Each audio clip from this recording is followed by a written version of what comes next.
Cauliflower 65 என்னதான் பார்த்து பார்த்து செஞ்சாலும் மசாலா காலிஃப்ளவரோட ஒட்டாமல் பிரிஞ்சு வந்துடுது அப்படின்னு நினைக்கிறவங்க நான் சொல்கிற மாதிரி ட்ரை பண்ணி பாருங்கள். கொஞ்சம் கூட மசாலா பிரியாது, சட்டிலையும் ஒட்டாது, நல்லா கிறிஸ்பியாக மொறு மொறுன்னு சூப்பராக இருக்கும். கண்டிப்பாக ட்ரை பண்ணி பாருங்கள். அதுக்கு ஒரு மீடியம் சைஸ் காலிஃப்ளவரை காம்பெல்லாம் கட் பண்ணிவிட்டு ஒரு மீடியம் சைஸில் கட் பண்ணிக்கோங்க. அப்போ தான் நல்லா கிறிஸ்பியாக இருக்கும். பெருசாக இருக்கும் போது கிறிஸ்பியாக வராது. இப்போ தண்ணியை கொதிக்க வச்சு அதில் உப்பு மஞ்சள் தூள் சேர்த்து காலிஃப்ளவரை ஒரு 10 நிமிஷம் அப்படியே ஊற போட்டு ட்ரைன் பண்ணி எடுத்து வச்சுக்கோங்க.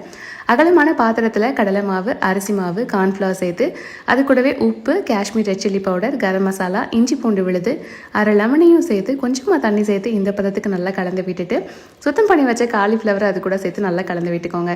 இதை மேரினேட்லாம் பண்ண வேண்டாம். இப்போது சட்டியை நல்லா சூடாகணும். சூடானதுக்கப்புறம் நீங்கள் எண்ணெய் ஊற்றுனீங்கன்னா கொஞ்சம் கூட சட்டியில் மசாலா ஒட்டவே ஒட்டாது. அதுக்கு முன்னாடியே எண்ணெய் ஊற்றுனீங்கன்னா கண்டிப்பாக ஒட்டும். நீங்கள் என்ன தான் பார்த்து பண்ணாலும் ஒட்டும். இப்போது காலிஃப்ளவரை போட்டு உடனே திருப்பாமல் ஒரு 30 செகண்ட் கழித்து திருப்புங்க. அப்போ தான் கொஞ்சம் கூட மசாலா பிரியாது. அவ்வளோதான், சூப்பரான 65 ரெடி.